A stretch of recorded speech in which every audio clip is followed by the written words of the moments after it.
Para começar o nosso debate, a gente já vai diretamente no problema que aconteceu recentemente em Cuba, que você é uma testemunha ocular dos fatos, está aí representando o nosso país, né, no apoio à revolução, e eu vou começar por essa pergunta, tá bom? Recentemente, né, no dia 11 de julho, Cuba passou por protestos, manifestações que foram amplamente divulgadas pela mídia internacional, né? O que aconteceu do ponto de vista de quem estava aí vendo os fatos de perto, né? Para você, qual foi a motivação principal para esse acontecimento e já a sua opinião sobre tudo isso e também a sua visão, né? Como testemunha, que é bem legal. Tá bom? Manda ver.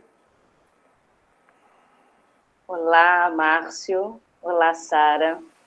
Uma grande satisfação poder estar falando aqui no canal de amigos da Escola Nacional Florestan Fernandes, principalmente com esse tema de Cuba, né, dessa crise, dessas ações da contra-revolução, até porque entendemos a importância do papel dos amigos da Escola Florestan Fernandes no Batalha das Ideias, né, em dialogar de forma crítica as informações, né, e também a gente compreender os elementos dessa ilha, que para nós, né, que para a Escola Florestan Fernandes, sempre foi um farol importante, né, até hoje. Então, agradecer um pouco o convite de estar aqui, só reforçar um pouco do que a Sara falou, antes de entrar na resposta, né, na pergunta do Márcio. O MST é parceiro histórico aqui da ilha. A ilha, desde a década de 80, contribui com o movimento. Os primeiros quadros militantes vieram para cá, para as escolas do partido, as escolas das cooperativas, né, da organização campesina, a NAP, para ver como que isso funcionava. E depois, né, a partir de 2006, esse acompanhamento mais político, de articulação política, que ia desde dos estudantes de medicina, brasileiros que estavam aqui, e também intercâmbios em outras dimensões, né, na área da educação, na área da produção, e articulação política, desde 2006. Bom, estamos aqui, acho que o Márcio colocou uma coisa interessante para vocês ouvintes. A gente vai falar desde uma perspectiva de quem está aqui, tá? De quem mora aqui, mas não é cubano, mas mesmo assim vive uma relação bastante intrínseca, né?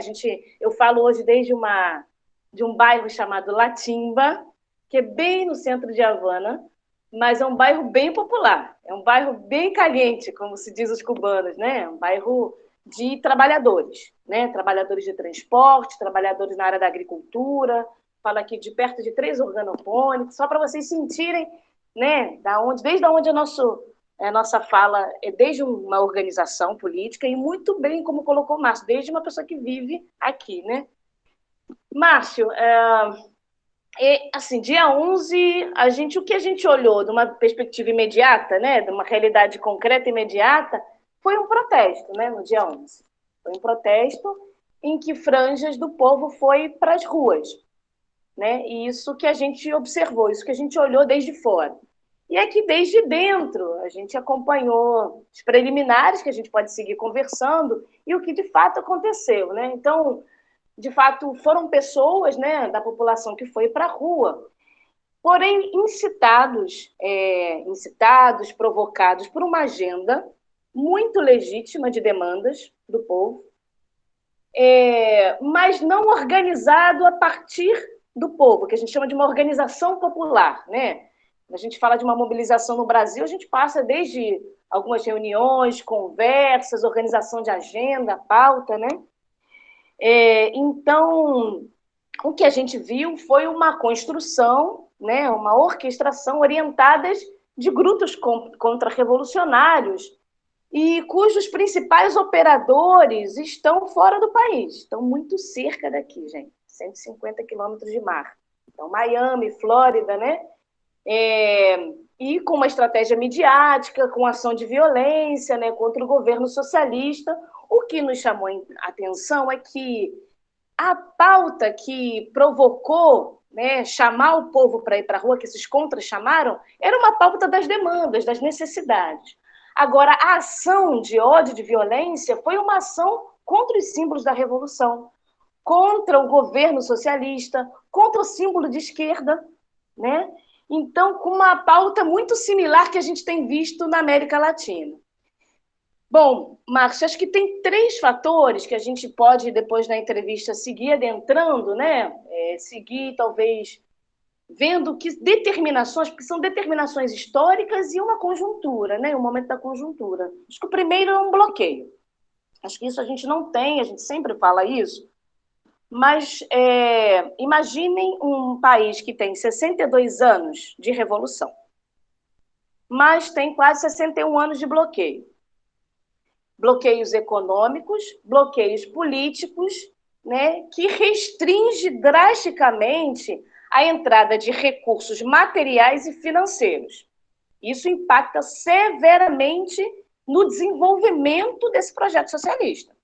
Então, mesmo que o Estado socialista buscou, na construção de um Estado de justiça social e direito, ele construiu condições, né, de acesso à saúde, educação, lazer, produção de alimentos, né? Mas você tem um acúmulo histórico de privações e carências, né? Porque é algo que impede o desenvolvimento, ou seja, que várias ações do governo se tornam ou insuficientes ou não alcançam a sua efetividade total necessária para resolver a totalidade dos problemas. Então, isso é um fato concreto, né? Posso dar 2 exemplos agora que é drástico em relação à pandemia, né?